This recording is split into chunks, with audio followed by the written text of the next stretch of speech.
This world was made for all men.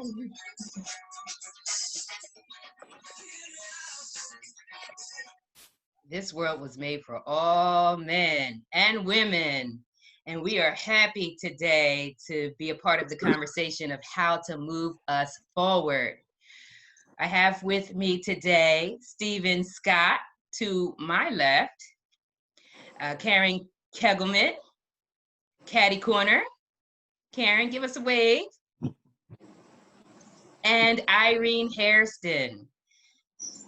And this will be our cross-cultural conversation of white fragility, why it is so hard for white people to talk about racism, by Dr. Robin DiAngelo, world-acclaimed sociologist who has given us lots to think about. And in chapter one of the things that she does is define racism from its beginning points in the 1600s with the Spaniards. And she goes into the need for a census in the 1800s and various groups of people fighting to prove that they deserve to be a part of the white race. And Karen has a very interesting story about how that has played out in her own personal history. Before Karen begins, I'm also hoping that you'll each of the guests today will share a little of their history and also where they are today in their lives, because I'm fortunate to know some phenomenal people, and each person on this call has a very rich accomplishment, list of accomplishments to date, in spite of all of the challenges that the world has presented to us. So Karen, please start us off. Okay, so I think I've always had an old soul, and I've always been interested in history. And anytime I've gone to like a flea market or an antiques place, like I just love looking at like old things. And like I hung out a lot with my grandparents when I was a little kid, and they had like a card shuffler where you'd put 2 decks of cards and turn this crank and it would shuffle the cards. Stuff like that just fascinated me. So one of the stories is about my grandparents. My grandfather was a doctor in Middletown, Delaware. And as I've become like the family historian and done genealogical research, and you know, like most grandparents, they never threw anything away. So when we cleaned out their house, I found all these documents, and then I've researched more.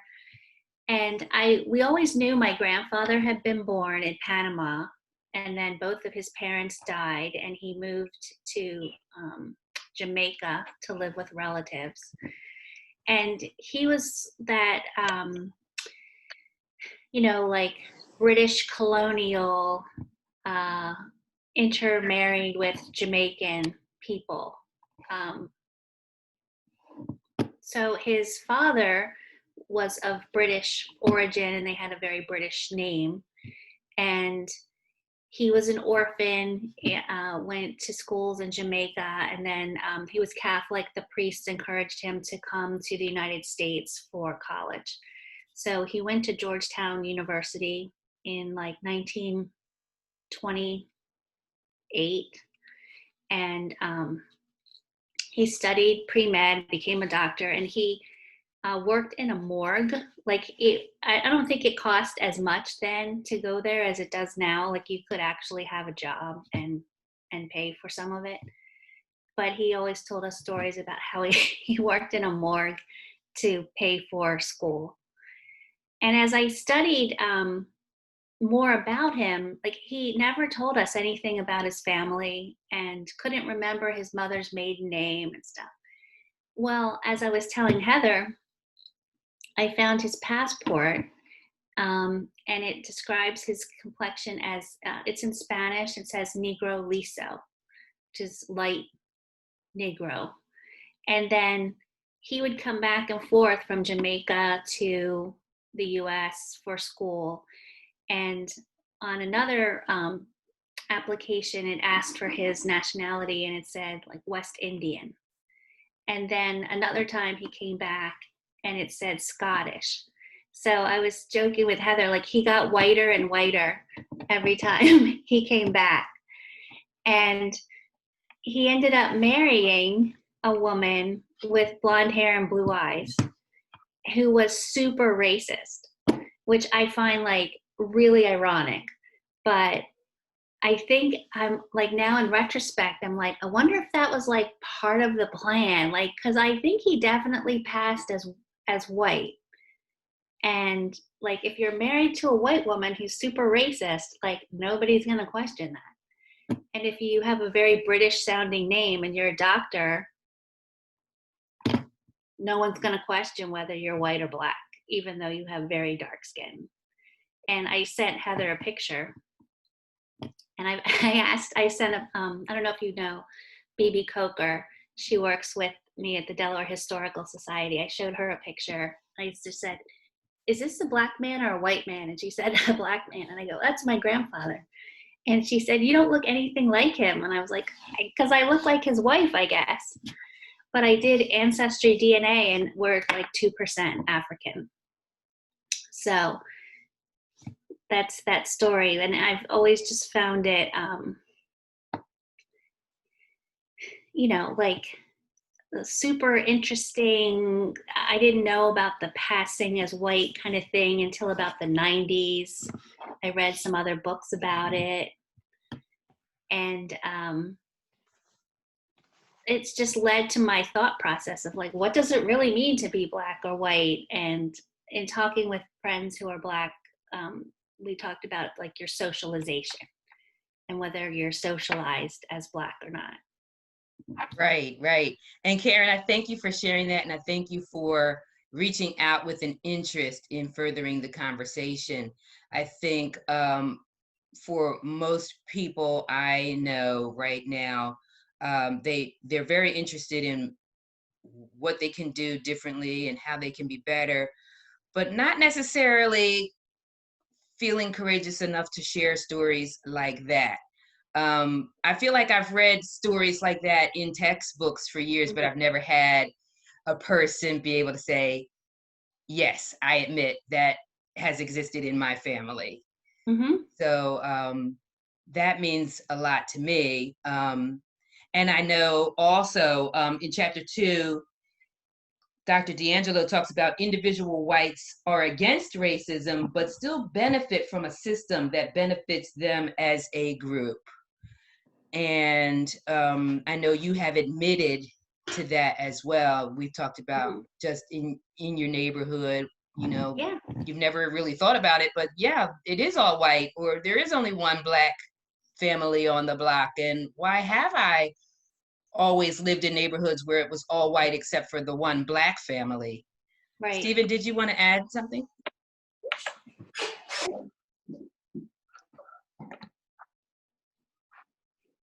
I apologize. So I apologize. Yeah. So I had to move because the situation that I thought would happen. I should apologize. So I hope I'm not messing up your video, but no worries. Yeah. So yeah, I mean, I guess my story is a little bit different. I may be coming in a little bit out of sorts because I kind of missed a little bit of it, but my story is a little bit different. And maybe I need to have you reiterate your question so I can make sure that I'm addressing it.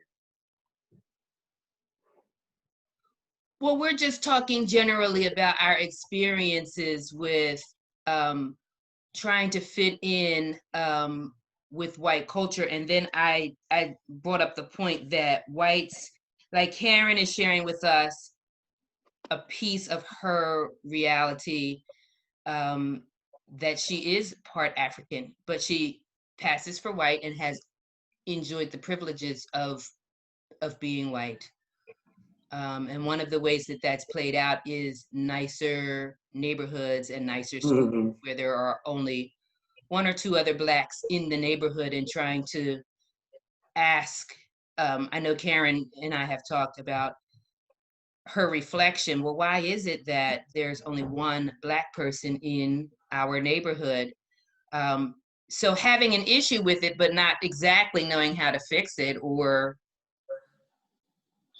change it. Yeah, I was explaining to Heather that once I was like, I've never lived in a neighborhood with a Black family on my street. What does that mean? Does that mean that this is a bad neighborhood? Or like, I was like thinking through this whole thing, and my husband was like, what are you talking about? And then I realized later, like, oh, I'm so dumb. It's just that the world has told me, the system, that if Black people live in your neighborhood, it's not a good neighborhood. But Right. that doesn't mean that's not true. Like, and then another Black family moved in, and I'm like, yeah, I live in a mixed neighborhood, and I'm so glad that this is breaking down, and this whole redlining and stupid, segregation of suburban neighborhoods is changing. And like, it just took like the wheels of my thoughts to like advance this and figure it out. And I was telling Heather, one of the reasons I wanted to do this is because I feel like I'm, from reading the book, the only white person who's not afraid to talk about racism and admit that they're stupid and, think dumb things and have to like think through stuff. Well, I was going to say that I would think that your neighborhood was bad because you did not have any Black people in it. Right. I'm going to reverse the narratives and say that, yes, that's the reason why, because you don't have any Black people in your neighborhood. So for me, and I think for Heather, our lives were a little bit different. And, the narratives were more so that, when we grew up, first of all, I came from a single parent. So my mother was a single parent. My father and her divorced when I was very young, so I didn't even realize it had happened. My mother then began to raise two young men that she had born, myself and my brother. She went to Temple University. She graduated 3 years magna cum laude, right? And we watched her do this, right? So my scope of success from her was a little bit different. And then once she did that, she made the initiative to say, hey, I am going to move myself from the inner city schooling system and take my children and put them out into the suburbs. What I didn't realize is that a lot of the narratives of some of my other Black friends who were in the same neighborhood were the same. Their parents had this sort of like epiphany, like, we don't want to, and it's almost like they're feeding into the white fragility, which we're saying, hey, the Black schools are horrible. These white schools up here are great. Mm-hmm. As I began to learn and increase my knowledge, I realized that it doesn't matter where your education comes from. It can come from an inner city. Knowledge is knowledge. However, when you're young and impressionable, right, you're just thinking, it doesn't matter. I just, I'm thinking what my mother is telling me. What my mother is telling me is truth, right? Because I trust her. Why would my mother lie to me? I got to go over here to the white schools in the suburban area up in Springfield Township and get my education because I'm better than, it will make us better than that. And I'll tell you one funny story. I was out in the playground with my friends. Now, some of my friends lived in the inner city, but we lived in the suburbs. So I started believing the press, like, hey, I'm better than everybody. So we're playing basketball, and I basically went to, and I'm a jokester, if you haven't noticed already, right? So, but my way of shutting down any conversation was to just basically tell my friends, I live in the suburbs, you live in the city, you're not as good as I am. And I remember I did that to one of my friends, a good friend of mine, and my brother was fortunately there and literally grabbed me. And my friend and I were ready to fight over this matter. And my brother grabbed me and said, dude, you're an idiot. What is wrong with you? This is a dude that will like lay his life down for you. He's like, and you're sitting here and insulting him and saying things. And he basically came to me and said, it doesn't matter where you live. It doesn't matter if you're from the city. That has no bearing. None of that matters. And I think I am grateful to him, right? Because he restructured my mind thinking, right? He rebalanced me to say, that's not a good way to think.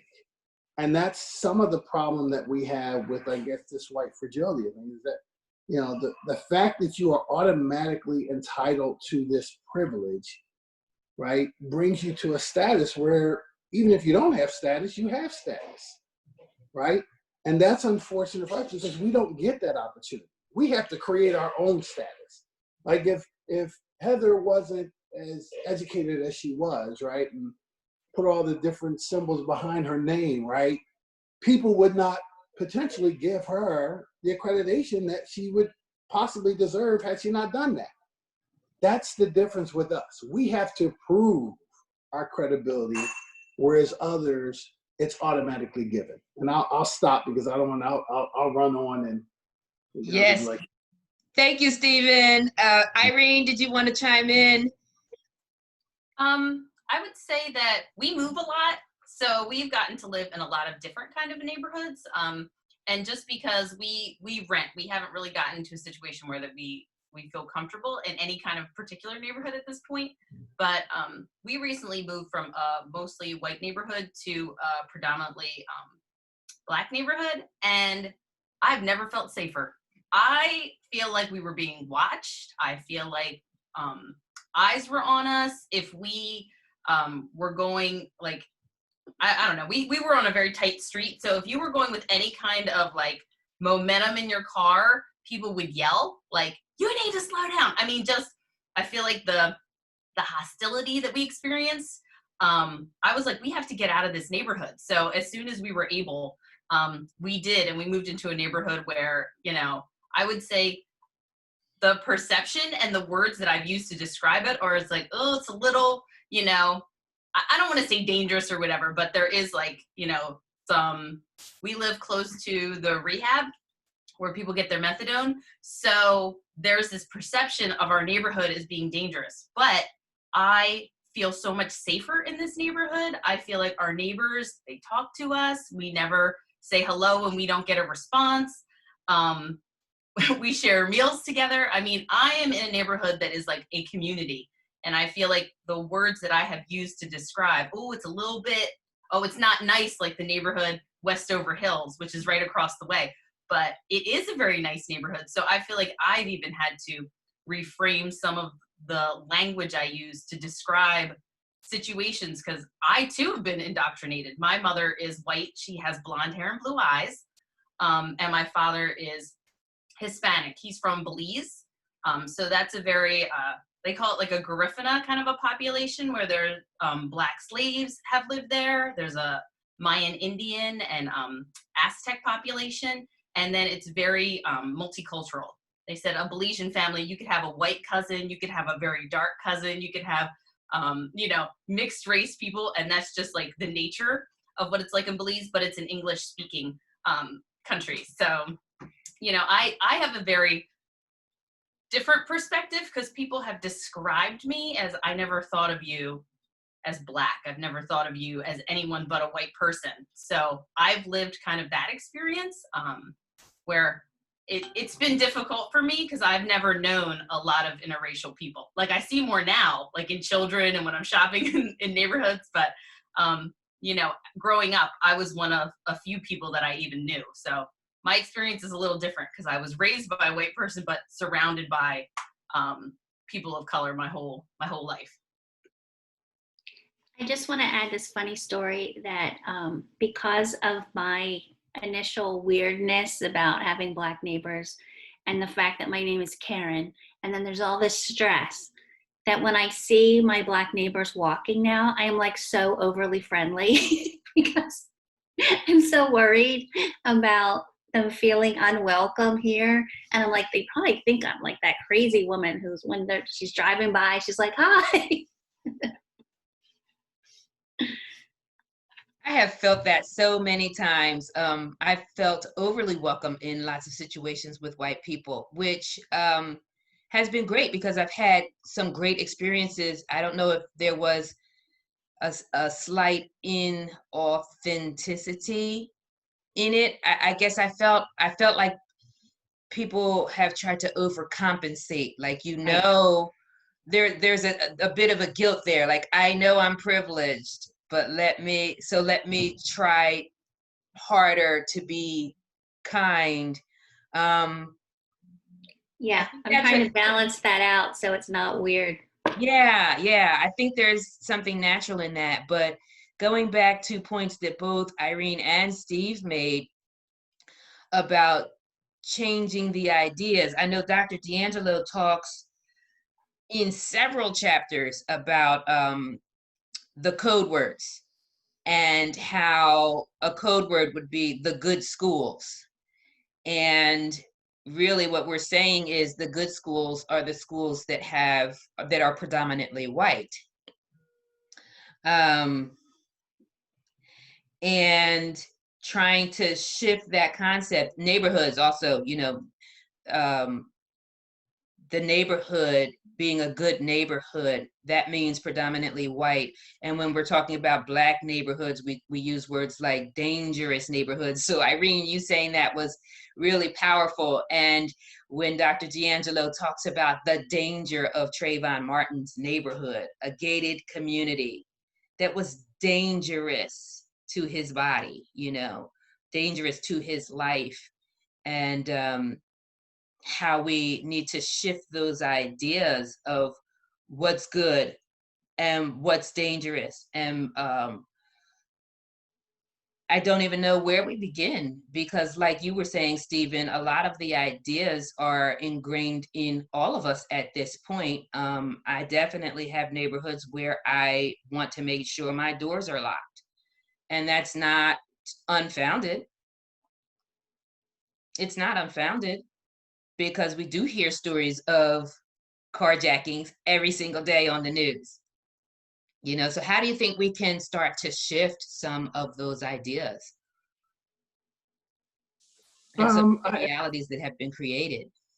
Yeah, I mean, and this is crazy too, and Heather, this probably resonates with you. Shifting the idea, I think, is just being an advocate and reading this book. And I'll tell you that I read this in basically one night, because for you, Heather, you were like, oh, I have all these notes. I'm like, you know what? I don't want to be biased by what you are telling me. I just want to read it on my own. So I was up late last night. I got up early this morning. I made sure that I read the entire book. So I may not have all of the sequences down. So if I mess up and misquote a chapter, do not judge me. But I thought it was very interesting where chapter 10 was probably my the favorite chapter for me. I know I'm probably going out of, because it was more so just saying, you know what? Don't be afraid. Make people accountable. Speak up. Who cares if, you know, not necessarily who cares if they're uncomfortable, but I've always been that person. I am the person that says, I am not going to let you off the hook. If you say something, right, that is offensive to me, I'm not going to just like, oh, well, I'm sorry, and I'm going to protect your feelings. Well, guess what? You hurt my feelings. So in essence, I'm going to address you. What did you mean by that? You guys, them people, any of those, anything that I felt was making me uncomfortable, I would address it. And people would look at me, and it's funny, I remember when we had our reunion, Heather, when Tracy was just like, Stephen, you've always been a rebel. You've always just like said stuff. And I would just like scratch my head, like, why did you say that to that person? And now I understand, like, wow, that I want to be more like that. I want to be the person that says, you're not going to say that to me. And I'm not doing it to be pugnacious, right? My purpose is not to say, hey, let's get into a fight. But my purpose is to make you aware that that was offensive. If you weren't aware, that was offensive. Another funny story is that one of the persons that went to school with us, and I won't mention his name, but he was the big superstar athlete in our school. When all of this social injustice and systematic racism came up, he kind of hit me up on IM, and we were talking back and forth. And he basically said, hey, Steve, you know what? You didn't cure any racism. You went to Springfield. And I was like, are you an idiot? Are you serious? I'm a black man. That's like every day. Every day I can say that there's some form of racism. I may not address it in such a way, right? It may be covert racism, right? But the fact of the matter is that the perception from his eyes is that because we were in a suburban school, because we lived in a very nice neighborhood, because the perception was that, you know, I had no worries, I should have been okay with life, and that things were just grand for me and anyone that was in my position. But it's almost like the position that I think one of the points that the book brings up about, you know, you should be happy as a black person once you have achieved certain things. Like, Yes. you know, what is your problem? Why are you upset? You have a college degree. I have a college degree, right? So I shouldn't be upset. I should just status quo and fit in and get in line and just shut my mouth and be quiet. I am not that person. I am not that person. I am also a black Jew, right?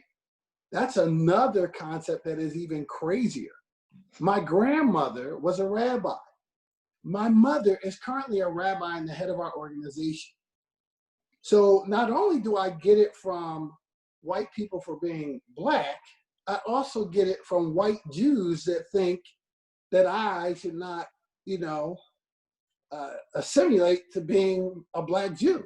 When in originality, right, you know, if you go back to the Bible, it says that all of that started back in Africa, right? In Egypt, which is in Africa. So all of that, like, you know, and that's going a little bit off course, but these are the things that you have to contend with. So it crosses lines in many different facets, I totally agree. And I wanted to tell you all that Stephen was the first person I ever recall sitting down during the Pledge of Allegiance, and I was horrified. I was like, why is he doing this? We are Black. We have enough issues. We're trying to we're trying to make it here. Don't put me out there. We are trying to make it in this rat race, and here he is sitting down for the Pledge of Allegiance.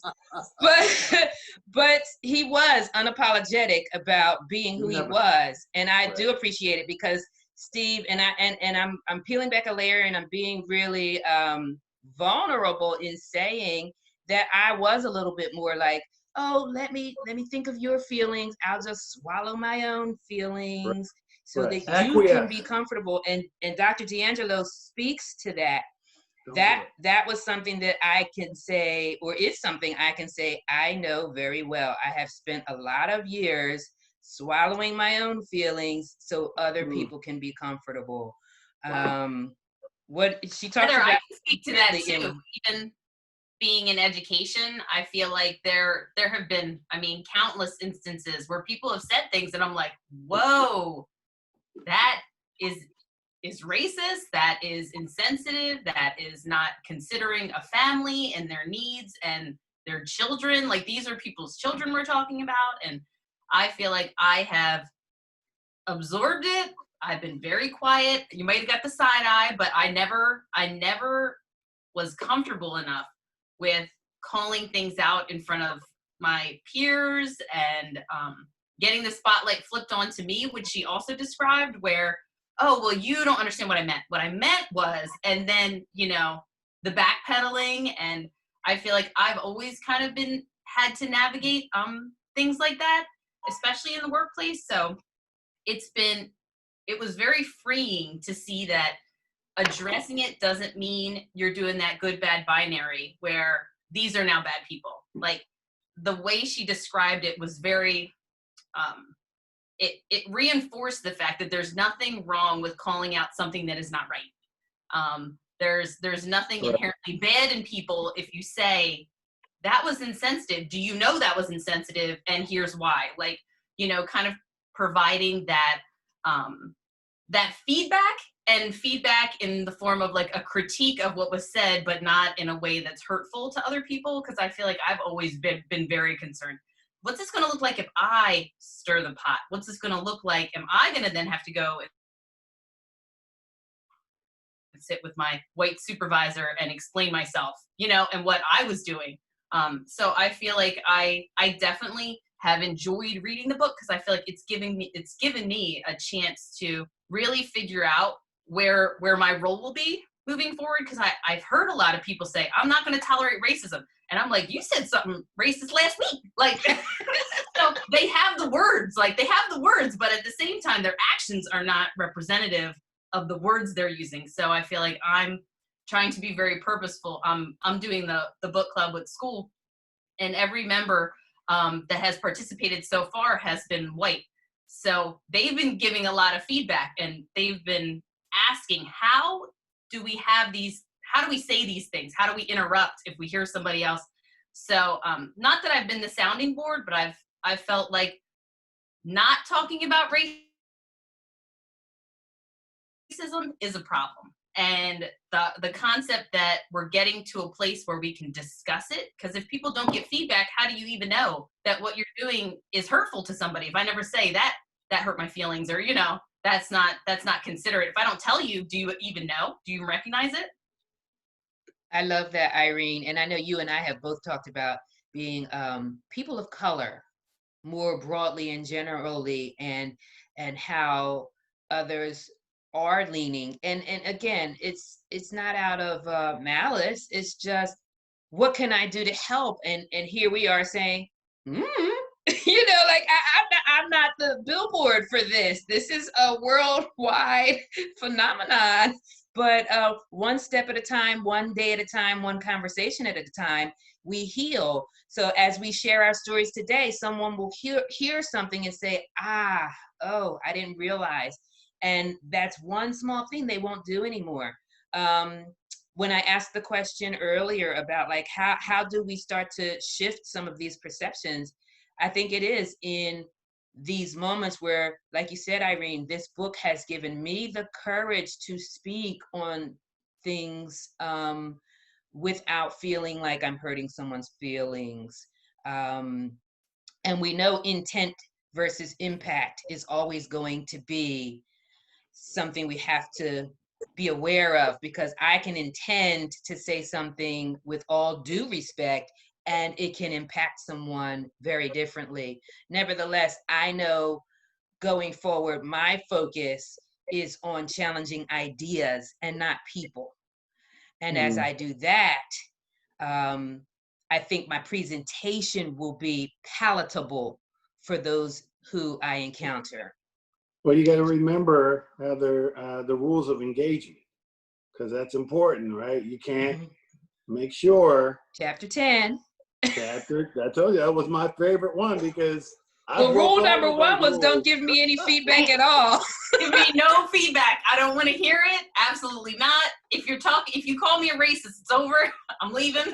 Listen, I broke all of those rules. That's what I'm looking at. I'm thinking like, this is definitely my chat. And I've said that. Go ahead. I'm sorry. Go ahead, Karen. I was just going to say that I've said, I've recommended to people, like, our group should read this book, like people I work with. We should read White Fragility. But then other white people have said to me, white people, they think the solution is to just always have a book club and read a book. But I like it because I can say to people, now, like, if I hear racist things or someone who's like got problems, I'll be like, hey, have you read White Fragility? Or there's things in the book that I could use that, without being confrontational. Well, as long as you don't cry, Karen, I think we're fine. Because I'm not a crier. Chapter 11. If you do, I'm gonna ask you to leave the room, because I don't want you to take over the conversation based upon your crying. Please do that.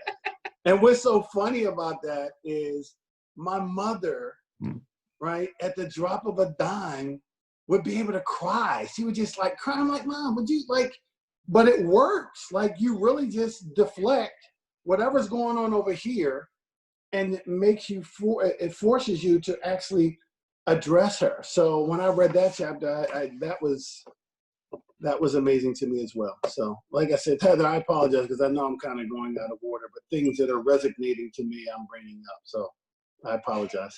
And that was the purpose. We're looking at the whole book and just really implications, things she said that we thought were powerful, that resonate with us. And then also, is there anything in the book that you would challenge and say, nope, that has not been my experience? I couldn't think of one thing I would challenge. Yeah. She was on point on the majority of the things that she spoke about, and which is unfortunate, right? Because it means that we have a lot of work to do, in essence, with her being on point. And I'll tell you, I've been working at my job for 19 years, and I have been a proponent, and some of the things that she talked about, some of the statistics, right? Because everyone is about, the numbers and what's going on. But I have been screaming to the rooftops about how we have not had any type of leadership and top leadership that is representation of myself, right? And what field, Stephen? Well, I work in the 401k field. So I work in retirement, and I work in the sales department, bringing on retirement plans for businesses and organizations. We deal with financial professionals and clients and employers to help them to build their 401k plan. So I've been doing that for 19 years, and I love it. I absolutely enjoy it. Job is that, and they're going through a transition now, is that, there's not a lot of functionality of leadership on the higher levels within my company. And I have been screaming and yelling, and it's always some type of, we're looking into it. But, Maya Angelou, to me, said it best. When people show you who they are, you have to believe them. Right? So I've been there for 19 years, and I have not witnessed that they are prone to hiring people in these levels. I've seen white women, I've seen white men, right? And for whatever reason, I have not witnessed any either black women or black men, in those types of positions. And for me, if you look at the scale of how many employees we have, and maybe it's 10, 20%, I'm okay with even having that ratio. Let's have a 20% ratio within that field. And the reason why I say that is really kind of what I think one of the chapters, I don't remember which one she was talking about, and what you say, if you don't have people in the room speaking on their behalf, you're speaking on their behalf. And really, no one can really speak on behalf of me other than someone that is either in the same position or myself. And so that's why it's so difficult. Not to say that people, once again, I'm not calling you racist. I'm not saying you're biased, but you're automatically biased to yourselves. Automatically privileged. Yeah, it's innate. And she says that in the book. It's innate that these are things that you are learning, even though you say, I'm not racist. So something to think about. Definitely. And Karen, I'm going to ask you to speak to this, but in chapter 2, it says, who are we outside of white supremacy? And we have to all be conscious of this every day if we're going to look at a new world. Now, listen, you said, Stephen, statistics. This is what Dr. DiAngelo quotes as of 2018. 82% of our teachers are white. 93% of our TV execs, 90% of book publishers, 85% of our news owners, 95% music producers. Yeah, I saw that. The top 100 films, 95% of them were directed by someone white, which again, those are our cultural narrators. 84% of our college professors are white. 97% of our national football owners are white. So when we talk conclusions and implications, I would love to see that be 25% white, 25% black. And forgive me if I'm being incorrect, racially incorrect. But at one time we had 4 races. We considered 4 races. I know we're up to 6 now. But when we think white, black, red, and yellow, if 25% of all of those different businesses could be owned by white, black, red, and yellow, what a different narrative we'd be experiencing right now. We'd all be experiencing. That's what I think could be. And then trying to navigate through the 6 would be breaking down Native American versus some of the Asian Pacific groups. But giving everyone an equal share in each of those pots is what I would like to see us as a world get to.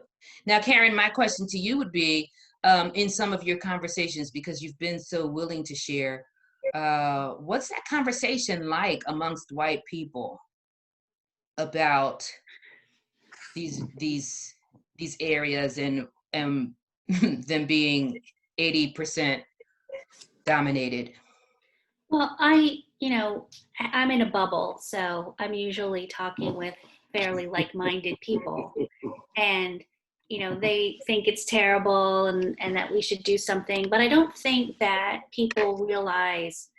I'll be full disclosure, I was a huge Bernie Sanders supporter. I'm probably a communist or something, because it's like the wealth inequality is just ridiculous. Like the wealth gap between white and black people in this country is just, the statistics are mind-blowing. And the fact that we don't have health care for all, that our public school system is weaker than the rest of the world, I concluded a couple of years ago, like, okay, everything that's wrong with this country is due to racism. And I read something where they polled some white people who live in the South about the Affordable Care Act, and they would rather not have it. Like, they would rather die than allow black people to have free health care. And I'm like, well, there you go. How do you argue with people that crazy?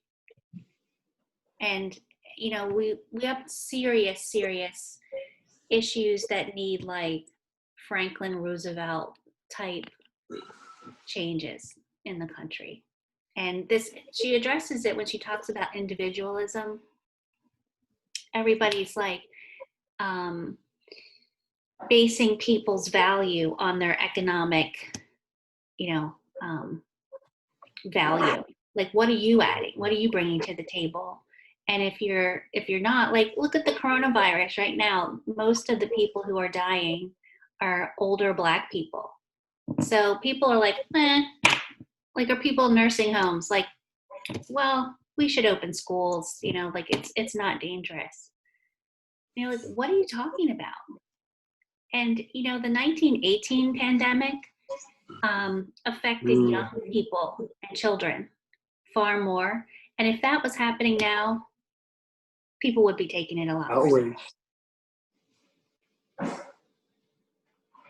So to get back to your original question, I mean, that's another question about the book that I have is, so I believe that we all are socialized to be racist and don't quite acknowledge it yet. But there are people who obstruct intentionally, won't hire black people, and she doesn't quite address that because there's a continuum. Like, there's people who are clueless racist, and then there's people who go out of their way to stop progress. And I don't know those people. And I know one person, but like, I've never heard people say the N-word. Like, I really can't think of any time in my life I've ever heard anyone say the N-word. So Karen, I live in a bubble. I was going to say, Karen, I think now people are more covert, right? I think the book somewhat touched on it, but they didn't go deeply into it.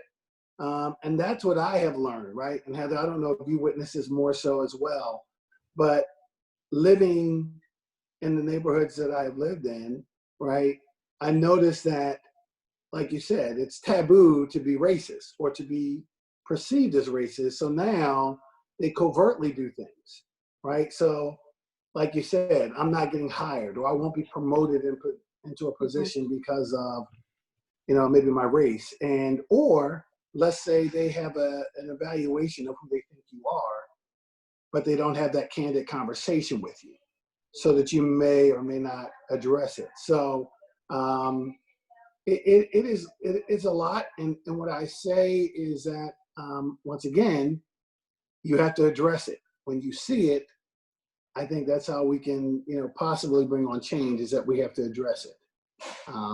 But yeah, I think she did touch on it, but not as much as probably she could have. Maybe that's for the second book. Mm-hmm. Oh, the other thing I'll mention is when white people talk about integrating more people of color into things, they usually always equate it with poverty, that the reason there aren't Black people in, film direction or where I work, like in museum leadership, it's because there have been unpaid internships and people can't afford to take that job in the summer, for example. They can't afford to do an unpaid internship, and only privileged people can do that. So yeah, that's part of it, but you can't assume that all Black people are poor either, or all people of color can't participate because of economic situations. And so that's not the only reason. There's people just aren't, they're racist and they're not offering them the opportunity. Yeah, classism weaves in here so intricately that it makes it difficult to sort the different areas. Right. And this conversation can't be put into any boxes. I mean, what Steve and I are talking about as a Black man and a Black woman vary so much. Like, we aren't the voices for Black men and Black women. We're speaking from our experience of having lived in both an urban setting and a suburban setting, and going on to have successful careers. Someone still struggling to find themselves in their career is going to have a whole different viewpoint. Right. I know I feel like I've had to work extremely hard, twice as hard as many of my counterparts. But those who haven't made it and those who are still struggling to make it, it's not necessarily that they are bad people or worse people.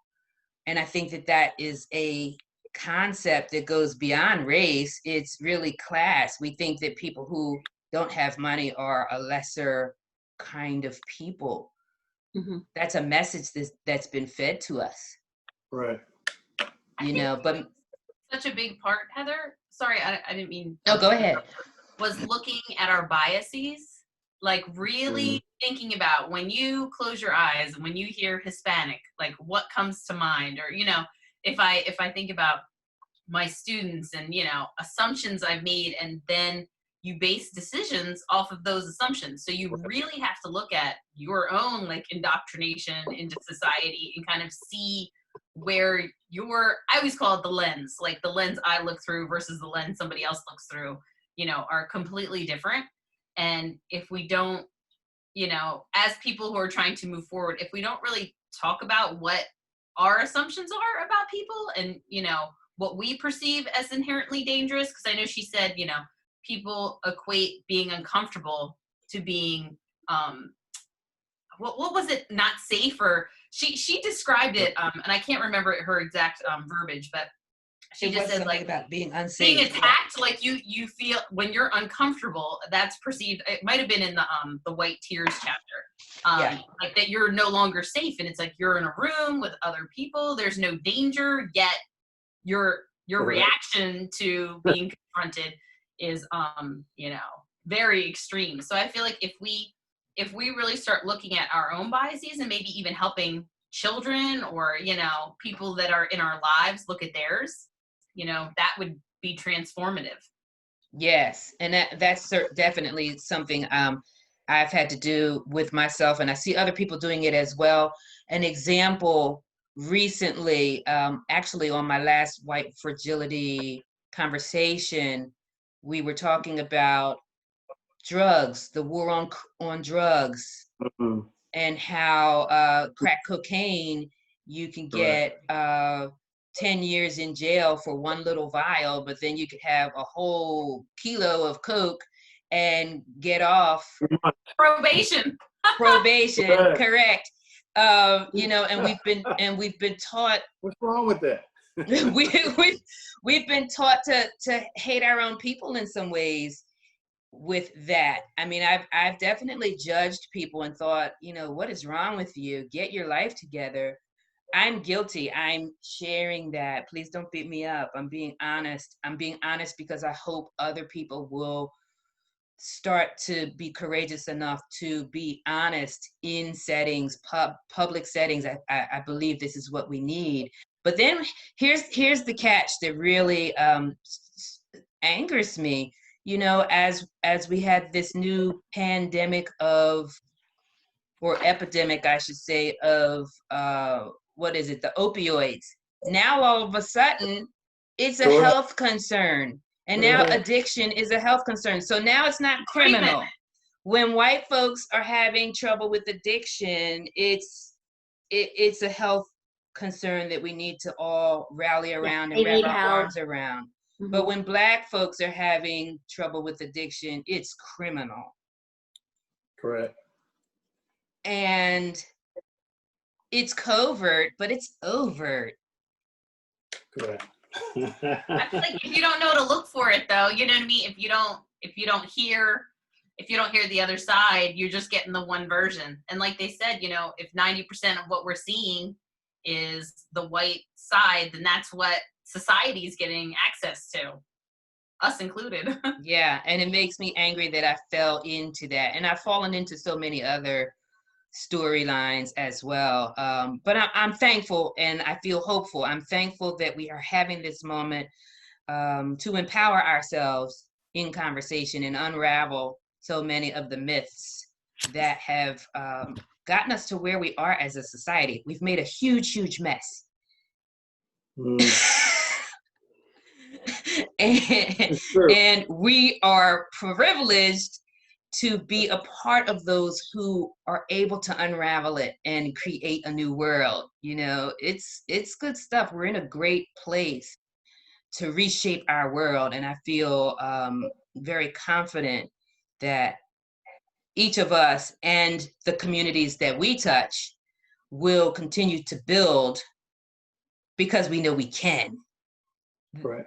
There was a time period where I didn't think that we could. It was all about what people told me life was.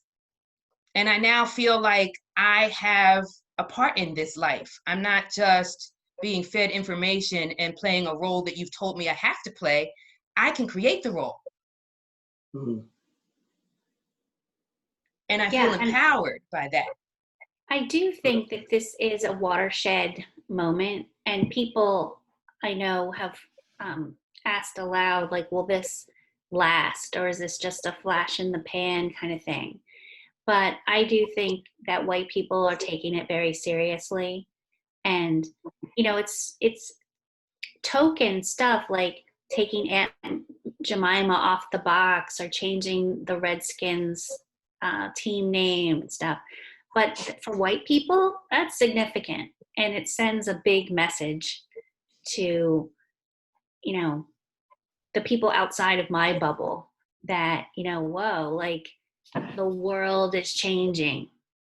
And so when some politician tweeted the other day that he thought Joe Biden was going to choose Aunt Jemima as his running mate. And in the old days, people would have been like, ha, ha, ha. Where he was like, people came down on him for it. Who said that? I can't remember. It's someone we don't know, some like governor of some state or something. Yeah. I'm gonna go look that up. But like eventually it'll trickle down more to people and be like, yeah, no, we're not tolerating that kind of stuff. Like that's not a joke. Like that's not funny. Right. I think, and Karen, I'm glad you mentioned that, but I think, and one of the things, and I've been to a couple of rallies, and one of the things that I told myself is that, when it goes, when history is done and, like 5 or 6 years later, I'm going to ask myself, what did I do? Mm-hmm. Was I a part of that, or did I just sit back and run my mouth and say, oh yeah, I wish, and but it was so amazing because I met so many people that came up to me, white people that came up to me and just apologized and said, I'm sorry, right? I don't think I'm racist, but I was advantaged, right, by being white. And that was a powerful statement, right? Because to me, that was an acknowledgement that, yes, you may not necessarily be out there with a cross and fire and burning down my house and trying to do this and all that stuff, but you were advantaged by just being white, which is what the book says. And what I said to that person, and I think the book sort of said some of this as well, is that, and it's almost like Martin Luther King, and I know I keep making all these quotes, is that the real testament of when someone, when you can judge a person's character, is not when things are good, but when, things are a little bit ruffled, right? And I say to white people, it's really not, I don't really care how you act around me, because when I'm there, right, you probably act differently. You're very conscientious. I don't want to say the N-word. I don't want to be insensitive. But the real concept is when you are alone and with your friends. And one of my best friends that I grew up with, he was my neighbor. We had a real conversation. And this is why I love this guy, because, we were able to have a conversation. He didn't feel intimidated. He didn't get defensive. And I told him, I said, he said to me, he said, Stephen, he said, the one of the things I will tell you, he said, I would be around people. Number one, he said, he's a lawyer. And he said, I have gone through numerous amounts of education, and I don't know as much about racism or Black people as I should. But I have a lot of education in it, but they don't teach it. But the second thing he said was, when I was around people, friends, or people that I consider to be friends, and things that were said that were racist, he said, previously, I kept silent. And he said, I'm telling you as my friend, I am no longer going to be silent. I am going to speak up when those things happen. And that, to me, is the best thing that white people can do. Not when you're around us, because guess what? Like I said, that's one of your associates. That's not the real person coming in to view. It may be, but normally it isn't. But when you're around all of your friends and maybe there's no Black people around, and people in your clique or your crew are saying something that is highly volatile, racist, or whatever, and if you keep quiet, you're complicit. Yep. That's when you speak up. Yep. I agree. Thank you for that. Yes. And as we just wrap up this conversation, I want to thank each of you for sharing so openly and honestly, and being vulnerable with your truth, because I would reckon that there are folks who disagree with all of our perspectives, and that is okay. That is okay. I would hope that many, many more people are enlightened by something that we shared today. But what is your bottom line, as if there is a bottom line? What would you like to see as we take these baby steps forward? I hear you, Steve. You're saying you would like to see people speaking up and holding others accountable. Black, white, short, tall, blue-eyed, brown-eyed. Hold others accountable. What else? Because we're all trying to get out of a world where we've, our entire lives, 40 plus years, lived in white supremacy. What does it look like to not live in white supremacy? I like the concept of being able to give someone feedback and them to receive it. and them to look inward and examine where they're at and why those words came out the way they did. Or I feel like being able to give someone feedback and not get that other side of that defensive, that attack, that flip it on you, and then you have to go examine yourself and wonder why you said something. I feel like the concept of teaching people how to receive feedback that can be painful would be amazing. If I could give any of that feedback to, you know, white friends, white family members, I feel like that would be really important to me, because that would lessen my struggle with, you know, me trying to fit in also. Like, I want to be comfortable, kind of how you said, you know, I've been trying to make you comfortable, and I now feel like I have that same right to comfort also. Nice. I would say to white people, get to know more Black people. You can go through your life very easily without knowing, you know, any Black people. Go out of your way to join organizations, meet other people, introduce yourself to Black families at the PTA meeting, whatever, because things aren't going to change if we all just stay in our own racial bubbles. Wow, thank you, Karen. And I would say, right now, I live on a block where we are the only Black family because we wanted to move into a good neighborhood. So I'm a victim. Better now because you live there. I'm a victim of these messages. But in a perfect world, let's just say there are 100 houses in this neighborhood. How nice would it be if 25 were owned by Black people, 25 were owned by white, 25 were owned by, and forgive me again if this is not politically correct any longer, yellow people, our yellow brothers and sisters, and 25 were owned by our red brothers and sisters. That would be an amazing neighborhood. I don't know where that exists in the world, but I would love to live in a neighborhood and send my children to a school and work in a profession where that is the norm. Maybe in Brooklyn. You're right. Yeah. Maybe in Brooklyn.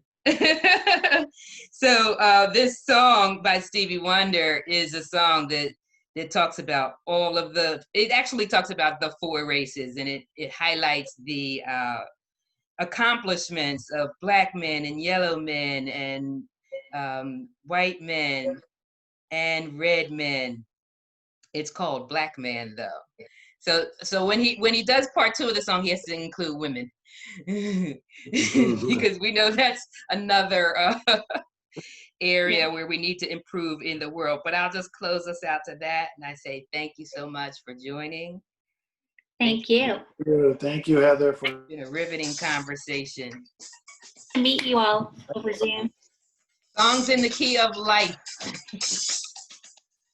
That's a great album. It's yes. One for the books. Yeah.